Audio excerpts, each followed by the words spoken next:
All right, y'all. Our favorite quartet is back in episode 4 of Run the World. This first season is going to have 8 episodes, so we are exactly in the halfway mark. Let's talk about I Love Harlem episode 4. Y'all, I ain't even gonna hold you. The pilot did not do this series any justice. I swear, with every episode, I get more and more and more invested. I felt like the pilot episode kind of gave you like a very broad overview of what was going on with these girls, and I wasn't necessarily feeling them. I was only feeling Renee from the jump, and maybe Sandy, but now I really am identifying with all of them, even Whitney, who I am still side eyeing because sis is tripping. Okay, she needs to hurry up and make a decision because she is literally putting not only her emotional and mental health at stake, but Ola, who will be devastated once she finally arrives at the point that we all know is coming. She don't want to marry this man.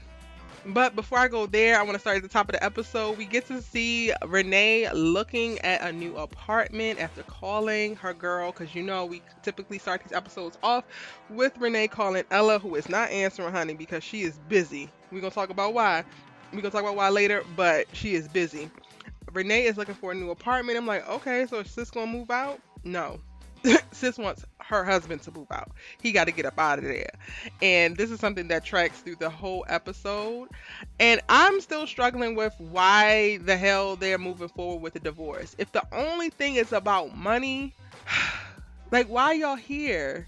They seem to have really, really great chemistry. Well, not really, really great chemistry. They don't seem to have any real marital problems aside from the fact that he doesn't have a job and he decided to be able to go and chase this dream that he has.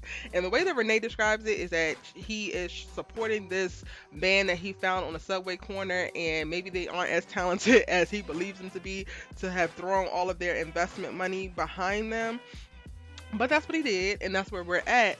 And aside from last episode, the like failed sex scene that we see, because she kicks him in the face, it doesn't seem like they are like disconnected on other levels. Like in this episode, we see that she brings him his favorite food from their favorite place, and she does this multiple times. Um, and you know they know each other real well. He seems to be doing things now that she was little things that she was expecting for him to do that maybe he was falling behind on doing in the relationship before, like fixing little things around the house and stuff like that. So it definitely is still given that this marriage is repairable and the money thing can be worked throughable. Like maybe he needs to go and get a job and work while he's also working for this band to be able to give her a little bit more security in reference to the financial front. But I am really struggling as to why they're getting a divorce, a whole divorce. And I'm going to make another video about if Renee should be getting a divorce at this time, so I can talk a little bit more about that because I feel like there's a lot of layers there that we need to go into. But back to Little Miss Too Hot to Try. Let us find out that the reason why she's been banging and shagging left and right in the first 3 episodes of this season is because ultimately she's been missing that thing from Anderson. Okay. When we pick back up with Ella in this episode, it's after her birthday. She is reconnected with Anderson, even though she was putting up a really great front the night of her birthday. They seem to be back in the swing of things. They're not together, and she's making a very big point of that throughout the episode, that they are not back together, but they are definitely sleeping with one another and enjoying it. And honestly, it bees like that sometimes. Like, they know each other, they know what each other likes, all of that jazz. Listen, it bees like that. And over on Whitney's side of town, child, she is with Ola going to meet up with his sister to be able to get fitted for her Nigerian wedding attire for her Nigerian wedding. They will be having multiple weddings because she is marrying a Nigerian man, one who is still yet to present any reasons as to why she would not be excited to be marrying this man who is absolutely in love with her, who is a doctor, who provides for her, who supports her, who loves her, who all of this jazz, aside from the fact that she just feels like she's missing out. And I'm like, girl, missing out on what? Missing out on what? I am a single black woman out here. I can tell you, you're not missing out on nothing. All these little random penises that you want to hop on, no, girl, no. Keep it. Keep what you got. Anyway, that's my little side opinion. But let me get back to the episode. In this episode, we just continue to see Whitney spiral. Like with each step of the preparing for the wedding process, she is throwing up red flags. She is, being very anxious and alert to what's going on.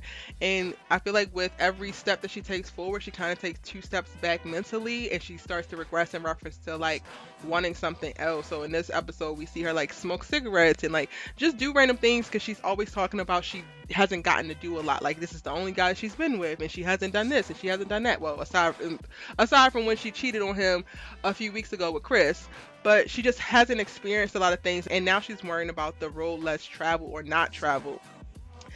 And I really feel bad for her and women like her. Like if you are out there and you have, a really great life and you have someone who loves you and great friends and a support system and you are struggling with the idea of like, is this it? Not that I think people should settle because I don't ever think that that should be the case, but I don't know. Like the process that Whitney is going on and to try to figure out what she really wants, it doesn't seem her motivation doesn't seem rooted in anything real. It really just seems rooted in curiosity, and curiosity has killed the cat. It's not like there's something that she really, really, really wanted to do and just never got a chance to do. I could understand that. Like I could understand her trying things because she always wanted to do it, but now it just seems like she's doing things just to say that she did them, and that to me does not seem worthwhile. Like that's not you actually evolving as a person. If you're just out here trying random things, it's like, girl, you gonna try crack next because you just ain't never tried it? No, this is not what you do. And I really want to understand. I think maybe in the next episode or so, we'll start to get that because, again, we only have 8 episodes in the season. But I really want to understand what is the driving force for her in this desire to see other things. Like, is there anything else that you ever even dreamed about or thought about? Because right now, it's just kind of her stumbling into other people's experience and seeing what other people do and, like, oh, I want to do that too. And it's like, I would respect you wanting to deviate from the path that you laid out a little bit more if there were other things on your heart that you actually thought about and that weren't placed on you by society or weren't placed on you by your friends or weren't placed on you by maybe your social feed. I don't know. But none of the things that she wants to do seem like they're things that are actually things that she wants to do. It's things that she has seen and wants to replicate. And that to me is not worth destroying this whole life that you have created. All to find out, like, with that said, like, you're going to go and try these things and they're going to destroy the people that love you the most as well as the life that you've built. And then what if you find out that you don't even like any of these things? Then you destroyed all this stuff for nothing. You can't even say that, oh, I really, really wanted it bad in my soul.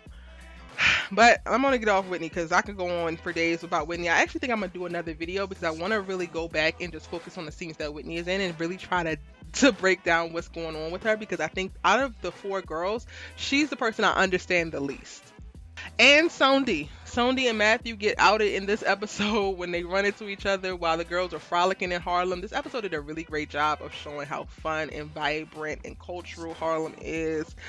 Because the girls are just literally frolicking all up and through Harlem throughout this day, and they run into Matthew and his daughter in the park, and then Sondi and Matthew have a little bit of little moment, and this is the first time that they actually have had a moment outside in public. And of course somebody spots them and reports them to the university, and just last episode Matthew said that he wanted to tell the university what was going on because he's serious about her, but because they didn't disclose it, now they about to be up in some trouble, child.